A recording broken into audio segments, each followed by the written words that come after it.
The 28th Mardi Gras of Southeast Texas settles into its new home. I'm Tom Wright. We'll have a live report. More deaths related to the coronavirus, where it happened, and the state of that virus tonight.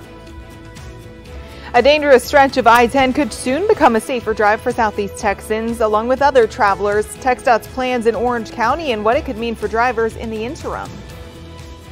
Still a few patches of rain in the area, but it definitely clears out by tomorrow. You're watching Live at 5 on KFDM Channel 6.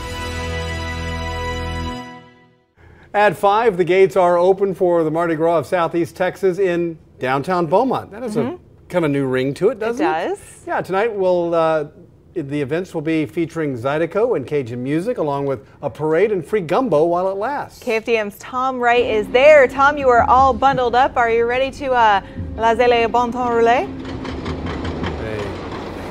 Yes, let's do it. In fact, you know, it's not so bad until the wind kicks up and it's a little sharp. So be ready for that. You got to dress warm, but we're going to have a good time down here anyway. Of course, the first year for the Mardi Gras of Southeast Texas here in downtown Beaumont, and we are right here near the event center. The carnival rides look like they're getting ready to run. So if you had any questions about that, there's not enough rain at this point to keep them from running, so that will be up and running tonight. Of course, we'll have the concerts with the Zydeco and Cajun music, all the food booths and vendors, and we have a parade tonight as well. How you doing? Hi. Good. You all with the crew, that's We're right? Crew to Camo. We've been in operation for 12 years. Yeah, and you're going to join the parade tonight, the Corrida Mardi Gras, which is kind of a small parade, right? Yes, it's the kickoff parade with the chicken. Yeah, They're the chicken toss that they do. Yes. And so the idea being the tradition that the folks would go from house to house and collect the ingredients for a gumbo, and then they would get together and enjoy that gumbo, which is something we're going to do tonight. Yes, yes. We're going to have free gumbo out here for as long as it lasts, from what I understand. But you guys are going to join and walk with the parade, is that right? Yes, we'll be with the parade tonight. You got some throws? We got some throws. You got some beads? You got some other goods? What you got? We've got a little cups, a little football. Caps, okay. bracelets. All right. That's how you do it, right? Yes. Are you guys in other parades as well? Yes, we'll be riding in the Crew of Crew parades tomorrow night. Okay, so there's going to be parades on Friday night, there'll be parades Saturday and Saturday night, and on Sunday. On Sunday, yes. Okay, enjoy it. Thanks a lot. You're looking Thank great, y'all. buddy. Okay, yeah, okay. What, do you have is there going to be a mask or something? No, okay, all right. Just the hat. Wear the hat. The hat's important out here, I think. I'm kind of wishing I had a hat. So, gates ready to open down here. You can come on in. We got kind of locked inside the gates, but kind of confusion on gates, but we're getting that straightened out, and we're ready to have the Mardi Gras down here in downtown Beaumont.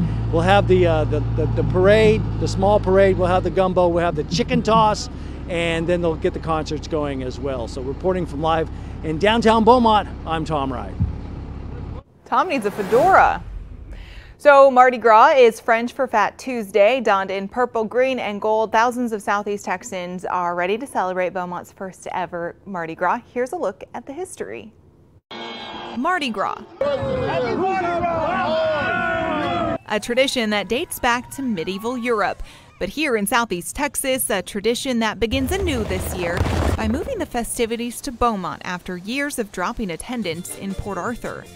Very first Mardi Gras celebrations were in the early 1700s in Louisiana, and they had brought the custom with them from Europe, and it was sort of your last celebration before you went into the Lenten period.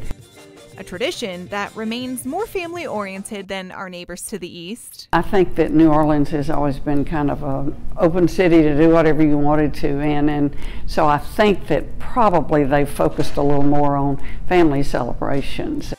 From crews to king cakes and all those beads, staples of the event that remain a stronghold here in Southeast Texas. I think the beads began, one of the crews in the 1800s just decided, they had floats and they just decided to throw things to the audience, and everybody liked it so much that then the other crews picked up on it. Eaten during Mardi Gras, king cake, a lavish treat of braided brioche dough with a plastic baby figurine hidden inside.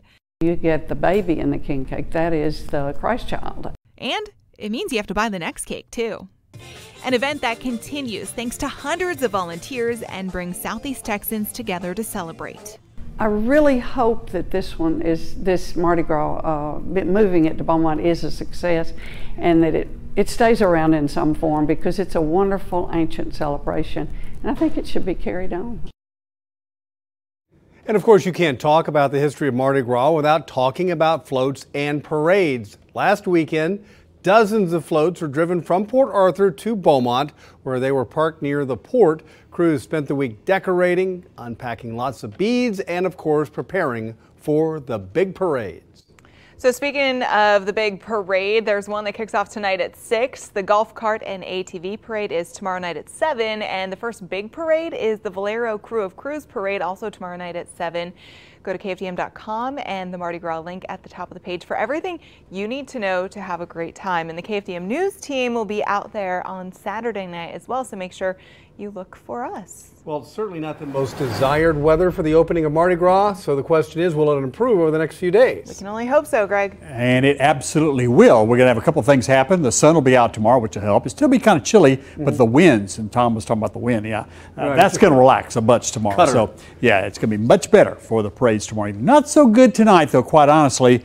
Most of the rain is gone. There's still some sprinkles around, but the wind continues to be pretty strong. Wind chills at times running in the upper 30s. We're over at Orange, sponsored by Thermicon and Do Good, our camera there. Real gusty winds continue as the winds are out of the north and northeast, cloudy skies. And still some light rain falling up around Kirbyville. They've had so far about a ½ inch of rain on the Market Basket Weather Network. And it looks like the winds have diminished a little bit. They were gusting to about 30 a little bit earlier today. Overnight, about 42 by midnight. Start to clear out by daybreak. We're at 37 and mostly clear. 51 at noon for tomorrow, so some improvement there. And we're still looking at that rain coverage to be relatively small for Sunday, Monday. A good break here coming up for the weekend. We'll talk more about the forecast and a freeze likely Saturday morning in a few minutes.